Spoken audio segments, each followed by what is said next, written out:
ইতিহাসের পাতা থেকে উঠে আসা এমন অনেক রহস্য আছে যা আমাদের আজও ভাবায়। তো চলুন আজ সেরকমই এক হাড়হিম করা রহস্যের গভীরে যাওয়া যাক।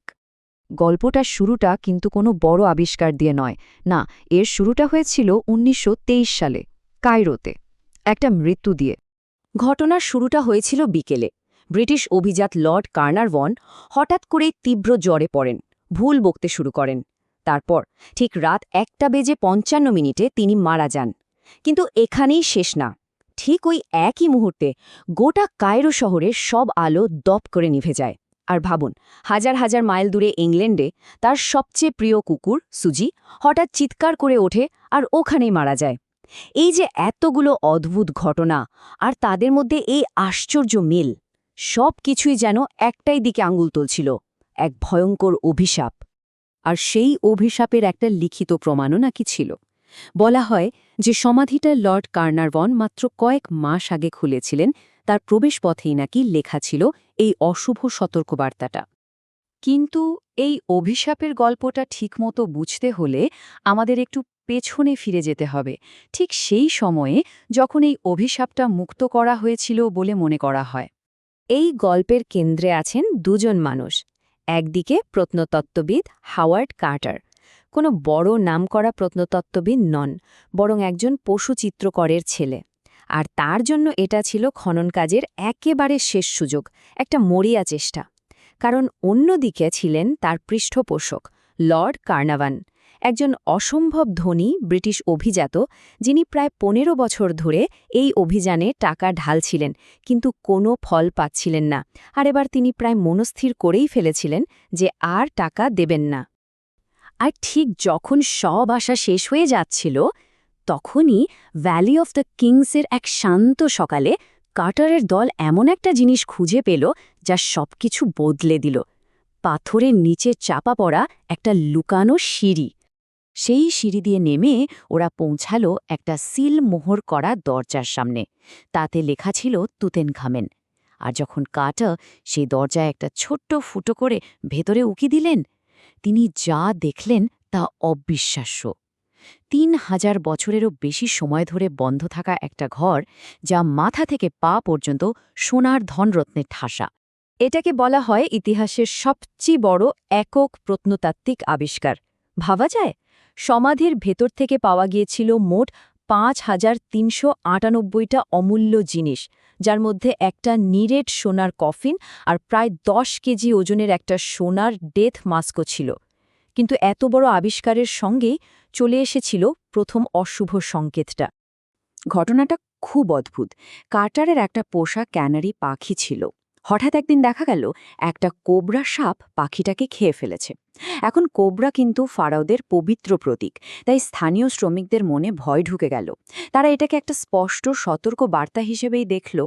তাদের বিশ্বাস ছিল ফারাওয়ের আত্মার রেগে গেছে আর প্রতিশোধ নেওয়ার জন্য নিজের রক্ষককে পাঠিয়েছে। আর সেই ভয়টাই যেন সত্যি হল। লর্ড কার্নাভালের মৃত্যুর পর তো মিডিয়া একেবারে হইচই পড়ে গেল। আর তারপর একে একে সামনে আসতে শুরু করল মৃত্যুর এক শীতল মিছিল। যেমন ধরুন, ফিন্যান্সিয়ার জর্জ জে গোল্ড। তিনি সমাধিটা দেখতে গিয়েছিলেন আর তার ঠিক পরের দিনই জ্বরে আক্রান্ত হয়ে মারা গেলেন। এভাবেই যারা যারা ওই সমাধির সাথে কোনো না কোনোভাবে যুক্ত ছিলেন, তারা রহস্যজনক পরিস্থিতিতে মারা যেতে শুরু করলেন। আরেকজন ব্রিটিশ শিল্পপতি জোয়েল উলফ, তিনিও সমাধি পরিদর্শনের ঠিক পরে তীব্র জ্বরে মারা যান। আর সংবাদপত্রগুলো তো এসব খবর পেয়ে একেবারে ঝাঁপিয়ে পড়ল। শিরোনামগুলো দিন দিন আরও নাটকীয় হতে থাকল, আর এই অভিশাপের গল্পটা সারা বিশ্বে ছড়িয়ে পড়ল। বিশ্বাস করা কঠিন, কিন্তু ১৯২৯ সাল নাগাদ এই সমাধির সাথে সম্পর্কিত মৃত্যুর সংখ্যা গিয়ে দাঁড়ায় ২২-এ। এই তালিকায় কারা ছিলেন না? ফিন্যান্সিয়ার, আত্মীয়-স্বজন, এমনকি যে রেডিওলজিস্ট মমিটার এক্স-রে করেছিলেন, তিনিও মারা যান। তবে সবথেকে চমকে দেওয়ার মতো প্রমাণ ছিল অন্য একটা। লর্ড কার্নাভন কিভাবে মারা গেছিলেন মনে আছে? তার বাম গালে একটা পোকার কামড় থেকে ইনফেকশন হয়ে। অদ্ভুতভাবে যখন বিজ্ঞানীরা তুতেনখামেনের মমি পরীক্ষা করলেন তারা দেখলেন যে মমিটার বাম গালে ঠিক একই জায়গায় একটা ক্ষত রয়েছে। এই মিলটা দেখে তো সারা বিশ্ব হতবাক হয়ে গিয়েছিল। মনে হচ্ছিল অভিশাপটা আর কোনোভাবে অস্বীকার করা যায় না। আচ্ছা, এই যে এত কথা হচ্ছে, কে ছিলেন এই ফারাও তুতেনখামেন? কেন তার বিশ্রামকে এত কঠোরভাবে পাহারা দেওয়া হচ্ছিল? আসল সত্যিটা হল, তুতেনখামেন কোনো বিশাল শক্তিশালী শাসক ছিলেন না। তিনি ছিলেন আসলে একজন বালক রাজা, যার জীবনটা ছিল বেশ কষ্টের। বংশের মধ্যে বিয়ে হওয়ার কারণে, মানে ইনব্রিডিংয়ের জন্য, তার শরীরে অনেক জেনেটিক সমস্যা ছিল। তার বাবা মা ছিলেন আপন ভাইবোন। এর ফলে তার ক্লাবফুট ছিল, মানে পায়ের পাতা বাঁকা ছিল, একটা যন্ত্রণাদায়ক হাড়ের রোগ ছিল, এমনকি ম্যালেরিয়াও ছিল। ভাবুন, মাত্র ৮ বা ৯ বছর বয়সে তিনি রাজা হন, আর ১৮ বছর বয়সেই মারা যান। ইতিহাসে তিনি এতটাই গুরুত্বহীন ছিলেন যে তার নাম প্রায় মুছেই ফেলা হয়েছিল, আর হয়তো এ কারণেই তার সমাধিটা এতদিন ধরে সবার চোখের আড়ালে ছিল। কিন্তু গল্পটা কি আসলেই এত সহজ? এই অভিশাপ, এই কাকতালীয় ঘটনা, এগুলোই কি সব? যদি আমরা খবরের কাগজের শিরোনাম আর এই অদ্ভুত মিলগুলোর বাইরে একটু তাকাই, তাহলে কিন্তু সম্পূর্ণ অন্য একটা ছবি দেখতে পাই। চলুন এবার দেখা যাক এই অভিশাপের বিরুদ্ধে কি যুক্তি আছে। তো চলুন এবার আসল প্রমাণগুলো একটু কাটাছেঁড়া করে দেখা যাক।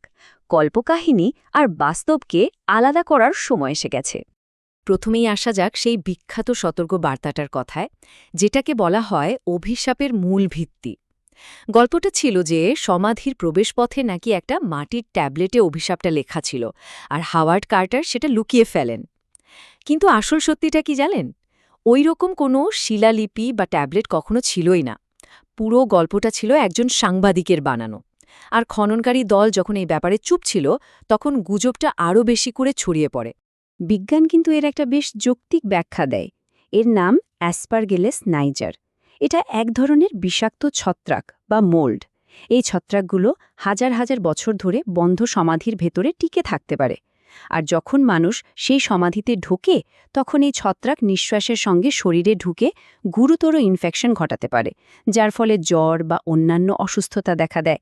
মানে যাকে অভিশাপ বলা হচ্ছে, সেটা আসলে একটা জীবাণুঘটিত রোগ, যা আজকের দিনে হয়তো সাধারণ অ্যান্টিবায়োটিক দিয়ে সারিয়ে তোলা যেত। শুধু তাই নয়, ২০০২ সালে ব্রিটিশ মেডিকেল জার্নালে একটা খুব ইন্টারেস্টিং গবেষণা প্রকাশিত হয়। সেখানে দেখা হয় যারা ওই সমাধিতে ঢুকেছিলেন আর যারা ঢোকেননি, তাদের গড় আয়ুর মধ্যে কোনো পার্থক্য আছে কিনা। এবং দেখা যায় তাদের গড় আয়ুর মধ্যে এমন কোনো পার্থক্যই নেই যা থেকে বলা যেতে পারে যে অভিশাপের কারণে তাদের আয়ু কমে গেছে। আর অভিশাপের বিরুদ্ধে সবচেয়ে বড় প্রমাণটা তো আমাদের চোখের সামনেই আছে। একটু ভাবলেই দেখা যাবে, অভিশাপটা যদি সত্যিই থাকত, তাহলে তো তার প্রধান শিকারদের মারা উচিত ছিল, তাই না? কিন্তু দেখুন কি হয়েছে। লেডি এভেলিন হার্বার্ট, যিনি প্রথম নারী হিসেবে সমাধিতে ঢুকেছিলেন, তিনি বেঁচেছিলেন ৭৮ বছর বয়স পর্যন্ত। ড ডগলাস ডেরি, যিনি মামিটার অটপসি করেছিলেন, তিনি ৮৭ বছর বেঁচেছিলেন। আর সবচেয়ে বড় কথা, হাওয়ার্ড কার্টার নিজে, যিনি এই পুরো আবিষ্কারের নায়ক, যিনি প্রথম দরজাটা খুলেছিলেন, তিনি এই ঘটনার পরেও আরও ১৬ বছর বেঁচেছিলেন আর ৬৪ বছর বয়সে স্বাভাবিকভাবেই মারা যান। এখানে প্রাচীন মিশরীয়দের একটা বিশ্বাস মনে পড়ে যায়। তারা মনে করত একজন মানুষ ততক্ষণ পর্যন্ত অমর থাকে যতক্ষণ তার নামটা কেউ উচ্চারণ করে। মানুষ সত্যি সত্যি মরে যায় তখনই যখন তার নামটা শেষবারের মতো বলা হয়। তাহলে ব্যাপারটা কি দাঁড়ালো?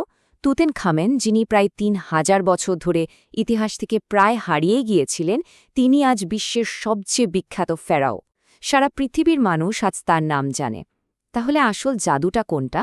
কোনো মৃত্যুর অভিশাপ, নাকি অনন্ত জীবনের একটা উপহার? যে উপহারটা এক ভুলে যাওয়ার বালক রাজাকে তারাই দিল, যারা একদিন তার ঘুম ভাঙিয়েছিল।